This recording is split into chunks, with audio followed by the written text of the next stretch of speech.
சீமான் அவர்கள் செய்தியாளர்கள் சந்திப்பின் பொழுது அண்ணாவும் எம்ஜிஆர் அவர்களும் சனியன் அப்படின்றதா பேசப்படுதா சொல்லப்படுது. ஒரு செய்தியை கட்டி ஒட்டி பார்க்க கூடாது.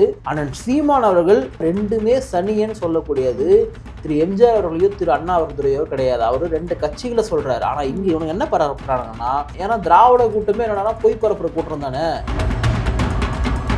சீமான் பயந்தவரா? அவர் பயந்தவரெல்லாம் கிடையாது. உண்மையே சொன்னாரு, பேசுவாரு. இப்போ நீ பேனா சொல்ல வெப்புன்னு சொன்னா பேனா சொல்ல உடைப்புன்னு சொல்லுவாரு. அந்த அளவுக்கு தைரியமா சொல்லக்கூடிய ஒரு நபர் தான். யாரையுமே ஒருமையிலேயோ அவதூறா பேசக்கூடிய ஒரு நபர் ஆனால் சீமான் அவர்கள் கிடையாது. விஜய் அவர்களை பற்றின ஒரு கேள்விக்கு அப்படியான ஒரு பதில் வருது. இந்த மாதிரி பொய்யா பரப்புறாங்க இல்லையா, இவர்களுக்கு நீங்க என்ன சொல்ல விரும்புறீங்க? காசு வாங்கிட்டு எழுதுறீங்க, பேசுறீங்க, எல்லாமே ரைட், ஓகே. அப்படி பண்ணக்கூடிய நீங்க கொஞ்சம் உண்மையா கொஞ்சம் பேசுங்க அப்படின்னு தான் நம்ம சொல்லக்கூடியது. விஜய் அவர்கள் அண்ணன் சீமான் அவர்களுக்கு எப்பவுமே தம்பி தான். அரசியலும் சரி, வயதிலும் சரி, எல்லாவற்றிலும் தம்பி தான். விஜய் அவர்களுக்கு அண்ணன் சீமான் எதிரியாலாம் அவர் பார்க்கல. நாம் தமிழ் கட்சியினுடைய இங்கே எதிரி யாரான திமுக மட்டும்தான். ஏன் இதில் அதிமுக வராதான்னு கேட்டால், திமுக தான் நீ பவரில் இருக்காங்க, அவ்வளோதான் எதிரியாக பார்க்க முடியும். அதிமுக கூட ஒன்றும் சேரலை, அதிமுக ஒன்றும் ஒத்துவதில்லை. ஒவ்வொரு நாளும் ஒவ்வொரு ஆர்ப்பாட்டமும் விஜய் எதிர்த்தா போட்டுறாரு, தாவக எதிர்த்த போட்டுறாரு. அவர் தினம் இங்கே இருக்கக்கூடிய ஆளுங்கட்சி தான் பேசுறாரு. ஆனால் இங்கே கட்டமைக்கிறது என்னவோ விஜய்க்கு எதிராக பேசுறாரு. அவருக்கு விஜய் எதிர்த்து பேச வேண்டிய அவசியமும் கிடையாது, தேவையும் கிடையாது. தம்பி, நீ நேர்மையான எதிரியான இல்லை. நீ என் தமிழ் தேசியத்தையும் என்னோட ஈழத்து அரசியலையும் கையில் எடுத்துக்கின்னு திராவிடத்தை ஆதரிச்சுன்னா எப்படிப்பா இது அப்படின்ற விமர்சன பாடம் தான் வைக்கிறார். தவிர மற்றபடி விஜயுடைய அரசியலுக்கு சீமான் எதிரானவர்கள்லாம் கிடையாது. அவர் தமிழ்நாட்டில் திமுகவை எதிர்க்கிறார், திமுகவை எதிர்க்க வேண்டும், திமுகவை ஆட்சி கட்டிலிருந்து அனுப்பணுன்றதை கொள்கை ரீதியாக செயல்படுத்துகிறாரு.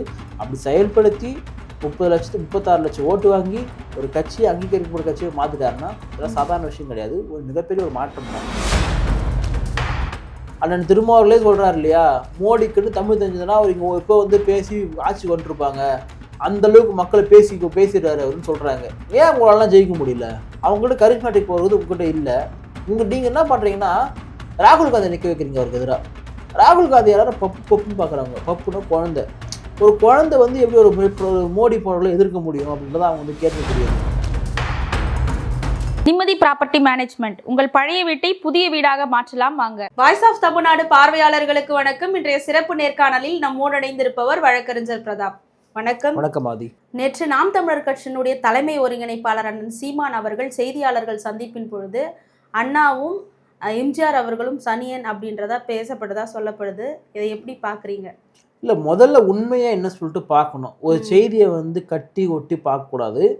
ஆனால் சீமான் அவர்கள் ரெண்டு திராவிட கட்சி, இதுவும் அதிமுக, இந்த பக்கம் திமுக, இந்த ரெண்டு கட்சிகளுமே ஒன்று தான். நீ இந்த பக்கம் அண்ணாவை எடுத்துக்கிற, இந்த பக்கம் நீ எம்ஜிஆர் எடுத்துக்கிற, ரெண்டுத்தையும் ஒட்ட வச்சு நீ எடுத்துக்கிட்டா ரெண்டுமே சனியன் தான் சொல்கிறாரு. அப்போது ரெண்டுமே சனியன்னு சொல்லக்கூடியது திரு எம்ஜிஆர் அவர்களையோ திரு அண்ணா அவர்களையோ கிடையாது. அவர் ரெண்டு கட்சிகளை சொல்கிறாரு. ஆனால் இங்கே இவனுங்க என்ன பரப்புறாங்கன்னா, எம்ஜிஆரையும் அண்ணாவையும் அண்ணன் சீமான் சனின்னு சொல்லிட்டு பொய்யான பரப்புறானுங்க.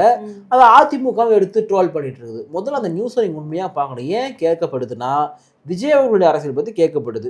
அப்போ விஜயுடைய அரசியலை பற்றி கேட்கும் போது அண்ணன் சீமான் சொல்கிறாரு, நீங்கள் இந்த பக்கம் அண்ணாதுரையும் எடுத்துக்கினீங்க, இந்த பக்கம் எம்ஜிஆரையும் எடுத்துக்கினீங்க, ரெண்டு பேரும் எடுத்து நான் ஆட்சி மாற்றத்தை பண்ண போகிறேன்னு சொல்கிறீங்க, ரெண்டுமே சனியன் தானே சொல்லிட்டு கட்சியை சொல்கிறாரு. திமுக ஒரு சனியன், அதிமுக ஒரு சனியன் கட்சியை தான் சொல்கிறாரா தவிர அவர் திரு எம்ஜிஆர் அவர்களையோ திரு அண்ணாதுரை அவர்களோ சொல்லலை. முதல்ல அதை புரிஞ்சுக்கணும். ஆனால் இவனுங்க சொன்னதா பொய்யா பரப்புறானுங்க. ஏன்னா திராவிட கூட்டமே என்னன்னா பொய் பரப்புற கூட்டம் தானே. அவங்க உண்மையை முழுசா பார்க்க மாட்டாங்க. அந்த பொய்யை பொய்யா பரப்பிட்டு இருப்பாங்க. ரெண்டு கட்சியை தான் சொன்னதை தவிர ரெண்டு நபர்களை சொல்லலை. அப்படி ரெண்டு நபர்களை சொல்லியிருந்தா அவர் நேரடியாவே சொல்லியிருக்கலாம். அவர் சீமான் பயந்தவரா? அவர் பயந்தவரெல்லாம் கிடையாது. உண்மையே சொன்னாரு, பேசுவாரு. இப்போ நீ பேனா சிலை வெப்புன்னு சொன்னால் பேனா சிலை உடைப்புன்னு சொல்லுவார். அந்த அளவுக்கு தைரியமாக சொல்லக்கூடிய ஒரு நபர் தான். பேனா சிலை எப்படி வைக்கலாம் அப்படின்னு சொல்லிட்டு கதையெல்லாம் பேச மாட்டாரு. நீ வச்சா உடைப்பேன் அப்படின்றத அண்ணன் சீமான் சொல்லக்கூடிய நபர் தான். அதனால திமுக அதிமுகன்ற இந்த கட்சியை தான் சொன்னாரே தவிர ரெண்டு நபர்களை சொல்லலை. ரெண்டு நபர்களை அவர் சொல்லவும் மாட்டார். ஏன்னா அவர் அந்த அளவுக்கு திறந்தாழ்ந்த ஒரு நபர் கிடையாது. யாரையுமே ஒருமையிலேயோ அவதூறா பேசக்கூடிய ஒரு நபர் அண்ணன் சீமான் அவர்கள் கிடையாது. விஜய் அவர்களை பற்றின ஒரு கேள்விக்கு அப்படியான ஒரு பதில் வருது. இந்த மாதிரி பொய்யா பரப்புறாங்க இல்லையா, இவர்களுக்கு நீங்க என்ன சொல்ல விரும்புறீங்க? பொய்யா பரப்புறவங்களுக்கு நம்ம என்ன சொல்ல வரும்போது நீங்களாம் திருந்தவே மாட்டீங்கன்னு தான் நம்ம கேட்குறது. நீங்கள் காசு வாங்கிட்டு எழுதுறீங்க பேசுறீங்க எல்லாமே ரைட்டு ஓகே. அப்படி பண்ணக்கூடிய நீங்கள் கொஞ்சம் உண்மையாக கொஞ்சம் பேசுங்க அப்படின்னு தான் நம்ம சொல்லக்கூடியது. விஜய் என் தம்பியை தான் பார்க்குறேன், அவருக்கு வந்து நான் அறிவுரை சொல்கிறதா தான் சொல்கிறேன், மற்றபடி வேற எதுவும் இல்லை அப்படின்ற மாதிரி அண்ணன் சீமான் அவர்கள் சொல்லியிருந்தாங்க. இல்லை, விஜய் அவர்கள் வந்து அண்ணன் சீமான் அவர்களுக்கு எப்பவுமே தம்பி தான். அரசியலும் சரி வயதிலும் சரி எல்லாவற்றிலும் தம்பி தான். விஜய் அவர்களுக்கு அண்ணன் சீமான் எதிரியாலாம் அவர் பார்க்கல. நாம் தமிழ் கட்சியினுடைய இங்கே எதிரி யாரான அது திமுக மட்டும்தான். ஏன் இதில் அதிமுக வராதான்னு கேட்டால் திமுக தான் நீங்கள் பவரில் இருக்காங்க அவ்வளோதான் எதிரியாக பார்க்க முடியும். அதிமுக கூட ஒன்றும் சேரல, அதிமுக ஒன்றும் ஒத்துவதில்லை. திருப்பி இவங்க என்ன கட்டமைக்கிறாங்கன்னா அண்ணன் சீமான் அவர்கள் வந்து விஜயை தான் இப்போலாம் எதிர்க்கிறாரு, திமுக விட்டார்னு சொல்கிறானுங்க. அப்படி சொல்லக்கூடிய அந்த அறிவுரைகளுக்கு நம்ம சொல்லக்கூடியது, இப்போ கூட டிஎன்பிசியோட நிர்வாகத்தில் நடக்கக்கூடிய குளறுபடிகளை கண்டித்து அண்ணன் சீமான் ஒரு ஆர்ப்பாட்டத்தை ஏற்படுத்துறாரு. அந்த ஆர்ப்பாட்டத்தில் பேசுகிறாரு. இது யார் எதிர்த்து பேசுகிறாரு? டிஎன்பிசி யாரை எடுத்து பேசுகிறாரு? திமுக அரசு எடுத்து பேசுகிறாரு. ஒவ்வொரு நாளும் ஒவ்வொரு ஆர்ப்பாட்டமும் விஜய் எதிர்த்த போட்டுறாரு, தாவக எதிர்த்த போட்டுறாரு. அவர் தினம் இங்கே இருக்கக்கூடிய ஆளுங்கட்சி தான் பேசுறாரு. ஆனால் இங்கே கட்டமைக்கிறது என்னவோ விஜய்க்கு எதிராக பேசுறாரு. அவருக்கு விஜய் எதிர்த்து பேச வேண்டிய அவசியமும் கிடையாது, தேவையும் கிடையாது. விஜயுடைய கொள்கையில முரண்பட்டு பேசுறாரு தவிர விஜயோடைய அரசியல் வரைக்கும் நீ ஏன் வந்த அப்படிலாம் கேட்கல.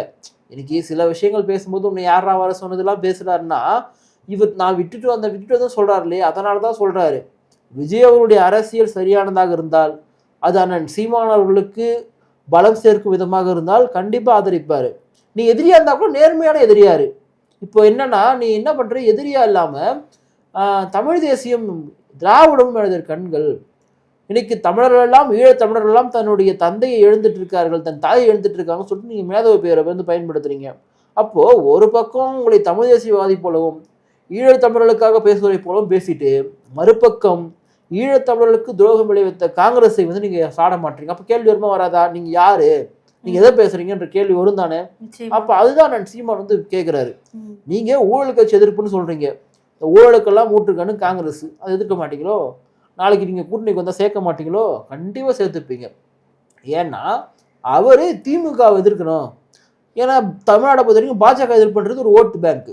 பிஜேபி எதிர்க்க சொன்ன ஓஹோ பிஜேபி எதிர்க்கலாம் பொழுது முற்போக்குவாதி, பிஜேபி எதிர்க்கலாம் பொழுது சமத்துவவாதி, பிஜேபி எதிர்க்கலாம் பொழுது மத நல்லிணக்கம் பேசக்கூடியவங்க சொல்லிட்டு பேசுவாங்க. ஆனா இங்க இருக்கிற திராவிட கட்சிகள் போல ஒரு மதவாத கட்சி எதுவுமே கிடையாது. திமுக எந்த நிகழ்ச்சி பண்ணாலும் சரி பாத்தீங்களா, அங்க வந்து ஒரு இஸ்லாமியர் ஒருத்தவங்க வந்து கூப்பிட்டு நிக்க வச்சுப்பாங்க, பரதாப்பட்டு ஒருத்தவங்க கூப்பிட்டு நிக்க வச்சுப்பாங்க. ஏன்னா அப்பதான் தெரியும் ஓஹோ நம்ம வந்து இஸ்லாமியர்களுக்கு ஆதரவானு சொல்லிட்டு. இஸ்லாமிய சிறை கைதிகளை நாங்கள் விடுவிக்க மாட்டோம் என்று சொல்லக்கூடியது திமுக அரசு. இது முக்கியமா பேசக்கூடியதா? நீங்க நிகழ்ச்சிகளுக்கு வந்து இஸ்லாமியர்களை கூப்பிடுறது முக்கியமானதா? அவங்களுக்கான பிரதிநிதித்துவம் இந்த திமுக அரசு என்னவா இருக்கின்றது, அவங்களுக்கான வேலை வாய்ப்பு இந்த திமுக அரசு என்னவா இருக்கின்றது, இதுதானே வந்து பிரதிநிதித்துவம், இதுதானே பேசணும். இஸ்லாமிய மார்க்கம் என்பது ஒரு சமத்துவத்தை போதிக்கக்கூடிய மார்க்கம் என்று சொன்னால், அந்த இஸ்லாமியருடைய வாக்கு சமத்துவத்திற்கு எதிராக செயல்படக்கூடிய திமுகக்கெல்லாம் இங்க இருக்குது அப்படின்றத சீமான் கேட்கக்கூடியது. அப்ப விஜய் போன்றவர்கள் இன்றைக்கு தன்னுடைய எதிரி திமுக என்று சொன்னால் அந்த எதிரி லிஸ்ட்ல ஏன் அதிமுக வரல? பாஜக என்று சொன்னால் அந்த எதிரி லிஸ்ட்ல ஏன் காங்கிரஸ் வரல? வாரிசு அரசியல் நீங்க எதிர்க்க வந்திருக்கீங்க. வாரிசு அரசியலை எதிர்க்க வந்து நீங்க வாரிசு அரசியலுக்கெல்லாம் தலைமகன் பிதாமகன் யாரானா காங்கிரஸ் குடும்பம் தான். யார் குடும்பம்னா காந்திஜி குடும்பம். ராஜீவ் காந்தி, இந்திரா காந்தி, சோனியா காந்தி, ராகுல் காந்தி, பிரியங்கா காந்தி, இப்படி காந்திகள் தலைமையிலான குடும்பம் இன்னைக்கு வந்து இந்தியாவை ஆட்சி செய்ய துடிதுடித்து கொண்டிருக்கிறார்கள். அப்படி துடிதுடிச்சாலுமே மோடி என்கிற நபரை வந்து வீழ்த்த முடியல, பாஜக என்ற கட்சியை வந்து வீழ்த்த முடியல. உங்களுக்கு திராணி தைரியம் இருந்தால் மோடி என்ற நபரை வீழ்த்திட்டு நீங்க பிரதமராக வந்தாங்களாம் பார்க்கலாம். 3 முறை ஆட்சி பண்றாரு இல்லையா, அவர் காலி பண்ணுங்க பார்க்கலாம். நீங்க தான் சமத்துவமான கட்சியாச்சு, இந்தியா முழுக்க கூட இந்தியா கூட்டணி உங்களுக்கு ஆதரவு தெரிவிக்குதாச்சு, உங்களால முடிஞ்சா நீங்க வீழ்த்திடுவீங்களா பார்க்கலாம். பிஜேபி மேல வைக்கிறதுக்கு குற்றச்சாட்டா இல்ல, வைக்கிறதுக்கு விமர்சனமா இல்ல, எவ்வளவு குற்றச்சாட்டுகள் எவ்வளவு விமர்சனங்கள் இருக்குது. இதெல்லாம் மக்களிடத்துல கொண்டு போங்க. கொண்டு போயிட்டு உங்களுக்கு முடிஞ்சா நீங்க பிஜேபியை வீழ்த்திட்டு வாங்கலாம் பார்க்கல, வரமாட்டீங்க. என்ன காரணம்னா நீங்க வாரிசு அரசியல் தான் பண்றீங்க அப்படின்றது இந்தியா முழுக்க தெரிஞ்சிருக்குது. இந்தியா முழுக்க என்னடானா காங்கிரஸ்க்கு ஓட்டு போட்டா, இந்த இந்தியா கூட்டணி ஓட்டுன்னு போட்டா வாரிசு அரசியல் தான் நம்மளை ஆட்சி செய்யும். இதெல்லாம் வந்து ராஜாக்கள் நாடாயுது, நான் மன்னர் பரம்பரை நாடாயுது, இவங்களே வரத்துக்கு இப்போ பரவாயில்லடா போடுறா பிஜேபி ஓட்டுன்றதுனால இந்தியா முழுக்க பிஜேபி ஓட்டு போடுறானுங்க. நான் இன்னொன்னு சொல்றேன், நீங்க வந்து இன்னைக்கு ராகுல் காந்தியார் நீங்க பிஜேபிக்கு வந்து எதிராக மோடிக்கு எதிராக நிக்க வைக்கிறீங்க. மோடிக்கு எதிரான ராகுல் காந்தி நிக்க வச்சா மக்கள்லாம் ஏத்துக்க மாட்டாங்க. மோடின்ற ஒரு கரிஸ்மாட்டிக் ஒரு லீடரு, மிகப்பெரிய ஒரு ஆளுமை பண்பு உள்ளவர். அண்ணன் திருமாவர்களே சொல்றாரு இல்லையா, மோடிக்குன்னு தமிழ் தெரிஞ்சதுன்னா அவர் இங்க இப்போ வந்து பேசி ஆட்சி கொண்டிருப்பாங்க, அந்த அளவுக்கு மக்களை பேசிடுறாரு அவருன்னு சொல்றாங்க. ஏன் உங்களாலாம் ஜெயிக்க முடியல? அவங்ககிட்ட கரிஸ்மாட்டிக் போகிறது உங்ககிட்ட இல்லை. நீங்க என்ன பண்றீங்கன்னா ராகுல் காந்தி நிக்க வைக்கிறீங்க அவருக்கு எதிராக. ராகுல் காந்தி எல்லாரும் பப்புன்னு பாக்குறாங்க. பப்புன்னா குழந்தை. ஒரு குழந்தை வந்து எப்படி ஒரு மோடி போன்றவர்களை எதிர்க்க முடியும் அப்படின்றத அவங்க வந்து கேட்கக்கூடியது. இந்த இந்தியா கூட்டணின்றதே முதல்ல ஒரு வலிமை இல்லாத ஒரு கூட்டணி. நம்ம இங்க இந்தியா கூட்டணி இருக்குல்ல, தமிழ்நாட்டில் திமுக இருக்குது இல்லையா, நம்மனா திமுக தானே முதலமைச்சர் நம்மளுக்கு, அப்ப நம்ம தான் அது. அதனால வந்து திமுக வந்து இங்க இந்தியா கூட்டணியில் இருக்குது. நமக்கு தண்ணி தராமல் இருக்குது யாரானா கேரளாவும் கர்நாடகாவும் தான் பார்த்தீங்கன்னா டேமு கட்டுறானுங்க, தண்ணி தர மாட்டுறானுங்க. அப்புறம் நம்ம வந்து ஒற்றுமையாகிறோம். கர்நாடகா உங்களுக்கு தண்ணி தர முடியாது, இத்தனைக்கும் காவிரி மேலாண்மை தீர்ப்புலாம் வச்சுட்டு வாரியம் சொன்னா கூட அதெல்லாம் முடியாது சொல்லி பிரச்சனை பண்றானுங்க. அப்புறம் நீங்க வந்து ஒன்னா சேர்ந்து ஓட்டு கேட்ட உங்களுக்கு யார் ஓட்டு போடுவா? ஏன் சொந்த இனத்துக்கு நீ தனி தரமானு சொல்ற, நீ அவங்களை கூட்டு சேர்த்து வச்சுன்னு ஓட்டு கேட்ட ஓட்டு போட்டுருவோமா நம்ம? நீ கம்யூனிஸ்ட் கட்சி பேசுற, 10% இடஒதுக்கீடு இடபிள்யூஎஸ் இடஒதுக்கீட்டுக்கு எதிரானது திமுக, எதிரானது அதிமுக. நீ ஆதரிக்கிற கம்யூனிஸ்ட் கட்சி வந்து அதுக்கு வந்து ஆதரவானது. கேரளால இடபிள்யூ சமூகத்தில் தான் இது என்ன பண்ணிட்டு முடிஞ்சு உங்களால சமூக நீதி காப்பாற்ற முடிஞ்சதா? சமூக நீதி தமிழ்நாட்டுக்கு மட்டும்தான், இந்தியாவுக்குள்ள கிடையாது. அப்போ இந்தியாவே காப்பாற்றுறதுக்கு ஒருங்கிணைவோம் 10% இடஒதுக்கீடு எப்படின்னா போனா நம்மளுக்கு என்ன இதுல ஒரு நிலைப்பாடா இது? அப்போ இவங்களுடைய ஆதரவு அதுதான் அண்ணன் சீமான் தொடர்ந்து கேட்கக்கூடியது. நீங்க இந்தியா கூட்டணி சொல்றீங்க, இது ஒரு ஒற்றுமையுள்ள கூட்டணியா? இது முதல் ஒரு கொள்கை கூட்டணியா? நீங்க எக்கனாமிக் செக்ஷன் எதிர்க்கிறீங்க, அவங்க ஆதரிக்கிறாங்க, நீங்க ஒண்ணுன்னு சொல்றீங்க. சரி, ஓகே. விஜய்க்கு வருவோம். விஜய் என்ன சொல்றாரு? வாரிசு அரசியல ஒழிக்க போறேன். Right, okay. வாரிசு அரசியல் இருக்கக்கூடாது தான். வாரிசு அரசியல் இருக்கக்கூடாதுன்னா நீ முதலமைச்சருடைய பையன் வந்து நீ அந்த கட்சி தலைவர கூட இப்போ பிரச்சனை கிடையாது. நீ தான் முதலமைச்சர்னா எப்படி அது? நீ முதலமைச்சர், உங்களுடைய மகன் முதலமைச்சர், அடுத்தடுத்து முதலமைச்சர் வேட்பாளரை நீங்க அறிமுகப்படுத்துவீங்கன்னா மீதி பேர்லாம் என்ன பண்றது தானே வந்து மிகப்பெரிய ஒரு மோனோபொலி தானே, மிகப்பெரிய ஒரு சர்வாதிகாரம். அப்போ இதை தானே அண்ணன் சீமான் வந்து கேட்கிறாரு, இதை தானே விஜய் கேட்கிறாருன்னா, அப்போ விஜய் நீங்க திமுக மட்டும் கேட்காதீங்க, நீங்க காங்கிரஸையுமே கேளுங்க. ஏன் கேட்க மாட்டாரு? ஒரு விஷயம் இருக்கு. ராகுல் காந்தி அவர்களும் திரு விஜய் அவர்களும் நெருங்கிய நண்பர்கள், எல்லாருக்குமே தெரியும்.